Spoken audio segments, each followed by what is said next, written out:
Hey, what's up guys? Today, I'll show you a sci-fi thriller film, Tremors Part 3, Back to Perfection. Spoilers ahead, watch out and take care. 11 years have passed since the nightmare of having to be eaten by an unknown underground desert creature, which is later named the Graboids. Eventually, when a Graboid becomes wiser and smarter, it evolves into smaller shriekers. The shriekers are a hermaphroditic life form that can double in number every few minutes after eating sufficient food. A reporter named Burt states that the situation revolves around the area of El Chaco, where a single Graboid was reported in the area 2 weeks ago. According to Burt, these shriekers lack eyes and ears and sense only body heat, making them able to hunt their prey and feed themselves off. Burt continues to demonstrate how he manages to lead the shrieker herd away from the civilian population. However, the other reporters become more anxious as the herd draws closer at an expeditious rate. The reporters run away for their lives before Burt can even kill the shrieker herd. After that, the people in the city of Perfection welcome Burt with doubtful insights about his Graboid hunting, since 11 years have passed with no signs of Graboids in the area. Burt explains that he just built his underground Graboid barrier, using his design, which consists of a big cement box, at least 2 feet thick, with steel reinforced surrounding his compound. Jody, a Graboid merchandise business owner, asks if Burt grabbed any creature parts of a Graboid or shrieker for her business, explaining that it's their claim to fame if they use it to their advantage, seeing how some well-known theme park boomed. On the other hand, Jack has made a Graboid safari business and serves as a tour guide who scams people for a living, claiming that their safari route is the heart of Graboid country. In reality, the Graboids they are showing to the tourists are just extinguished sand and other prop materials, to make it look like a Graboid is chasing them from underground. Not until one day, as Jack and his assistant, together with Mindy, perform their usual daily routine of scamming the tourists. Mindy suddenly gets attacked by a real Graboid, while the creature eats Jack's assistant. Luckily, Mindy gets away swiftly, signaling Jack and the others to distract the Graboid as they drive away from the area.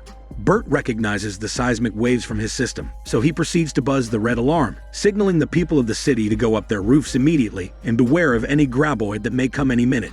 After the coast is clear, Burt calls the people of the valley and decides to go Graboid hunting, after receiving information from Jack and Mindy that they just got attacked by a Graboid.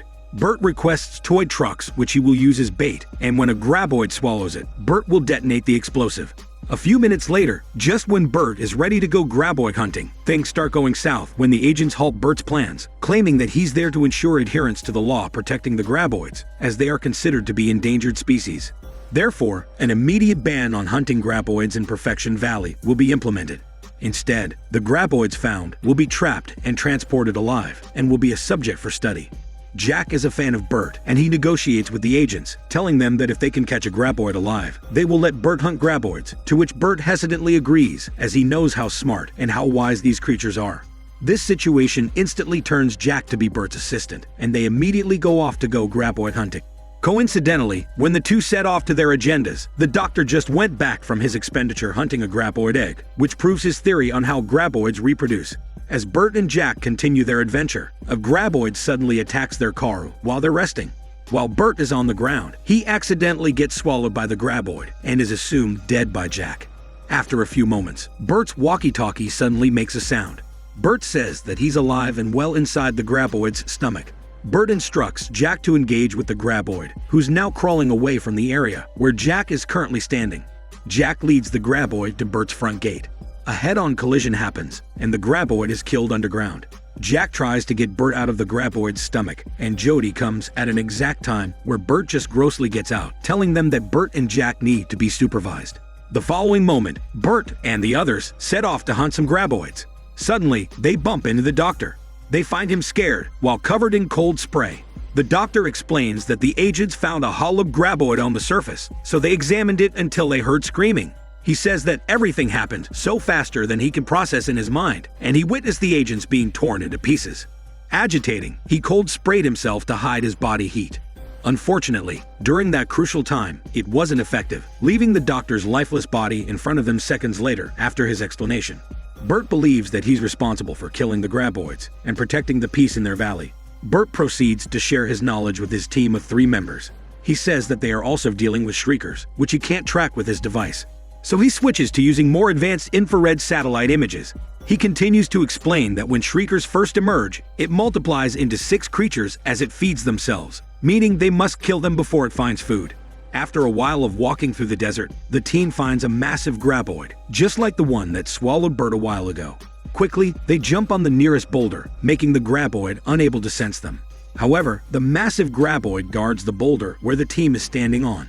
In case one stupid person accidentally sets foot on the sand, the graboid will sense him. Moments after, Burt calls Nancy and Mindy for help by paging in loud music on their walkie-talkie. Then they throw their bait far from the boulder.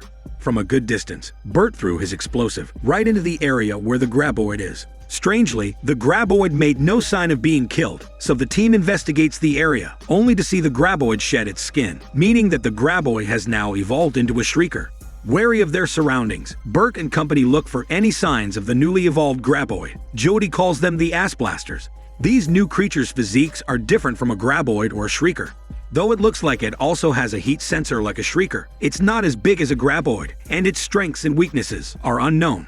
Ass blasters produce fire on their smelly ass, as it spreads their wings and blasts up into the sky, hence the name. Burt theorizes that it developed an ability to fly to carry its eggs. Struggling to defeat the ass blaster on their sight, the teammate shoots his shot by firing his gun, killing the creature. However, it's too late, because he's also attacked at the same time. Mourning the loss of his poor teammate, Burt contacts Nancy and Mindy to warn them to get off the roof, as the graboids evolve and attack from the roof. Nancy and Mindy hurriedly go downstairs and prepare for the worst. Nancy throws a chunk of meat at the ass blaster's feet, ensuring that the creature notices it to buy them some time to hide.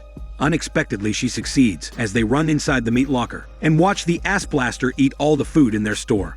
On the other hand, Burt, Jack, and Jody decide to go to Burt's place to get some equipment they need to kill the flying species. As they set off on their journey to reach Burt's house, they conceal their body heat by hiding themselves under a used foam. When they get there, Jack and Jody are fascinated to see how many weapons Burt has. Burt constantly tries to page Nancy and Mindy. Suddenly, they hear an electronic beeping, signaling that an ass blaster is coming. Stupid Burt dismisses as he believes that their perimeter is completely graboid-proof. Out of spite, Jody asks if it is ass blaster-proof. Suddenly, an ass blaster crashes their roof, immediately sending them to Burt's emergency area. Burt explains that this area has fast meals that can last them up to 6 to 7 years, depending on their dietary discipline. As they wait for an opportunity to go out and fetch some equipment, the team proceeds to the escape tunnel, leaving everything behind, including Burt's lifelong collection of fast meals. Everything burns into ashes along with the ass blaster. They believe that they should burn down all of the food too, because this may cause the ass blasters to multiply. While going out of the tunnel, rocks fall from the sky as a result of the massive explosion. Burt finally gets a call from Nancy. Nancy announces that they've caught one ass blaster who got into a food coma while trying to eat all the food in their store. Heroically, Jack manages to provide the team with a boat and a blue tarp to hide from the ass blasters. The group stops at the planned site of a Graboid theme park, whose permit is still pending. Luckily, the area has a lot of places to hide, but as they are about to celebrate, a puffing is heard from above. They see an ass blaster roaming the area, but there's no time to hide as it already senses them. They hide behind the scrapes and boxes, with the ass blaster just on the other side.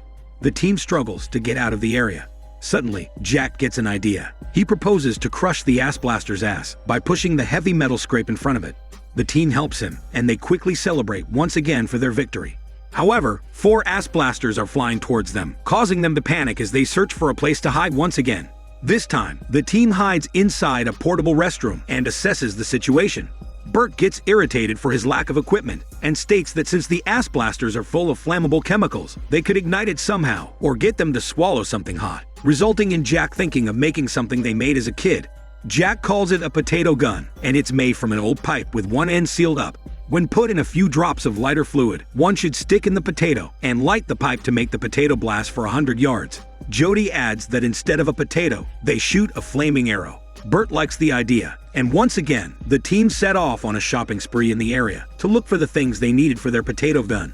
Burt is assigned to look for a flammable liquid, while Jack and Jody search for the other parts.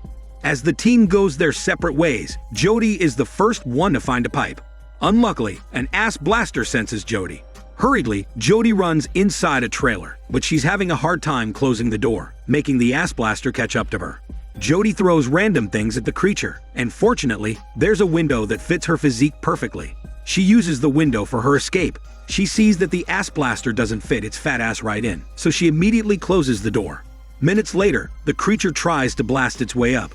Unfortunately for the creature, there is leaked gasoline beneath it, making the truck explode along with it. However, the fight is far from over, as there are still 3 ass blasters remaining.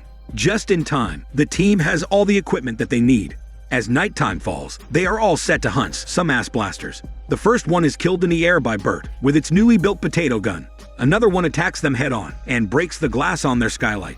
It hits Burt on the back, causing him to stumble and fall to the floor. As the ass blaster attempts to go inside the trailer, Jack tries to shoot it through the other skylight, while Burt's body heat distracts him. Jack lifts Jody, who is nervous, but she manages to aim perfectly and shoots the ass blaster away from the trailer. The shot is severe, but a part of the trailer catches up on fire, and it opens the third one an opportunity to sneak inside the trailer. The creature docks the potato gunshot and flies towards the team, making them lose their guards. They panicky stab the ass blaster with the potato gun, and they burst it into pieces. Successfully, Burt declares their mission complete. But another celebration of the team is put to a halt when an ass blaster suddenly appears. Not only that, a Graboid also comes into the area, and something unexpected happens. When Jack throws Burt's watch into the ass blaster's wings, it makes the Graboid eat the ass blaster and leave. Once again, Perfection Valley is at peace. Nancy and Mindy make a business out of the ass blaster they've caught alive. Jody and Jack are starting to get to know each other and set off for a ride. And lastly, Burt now has enough knowledge about Graboids, plus he can now control them. He uses this knowledge against a greedy businessman who wants to build Perfection Valley ranchettes. Burt says that by studying and keeping the creatures alive, the whole area is deemed protected. In other words, no other Graboid attraction businesses will be built, which makes the businessman curse him to death. This is Daniel CC Movie Channel. Stay safe and enjoy your day.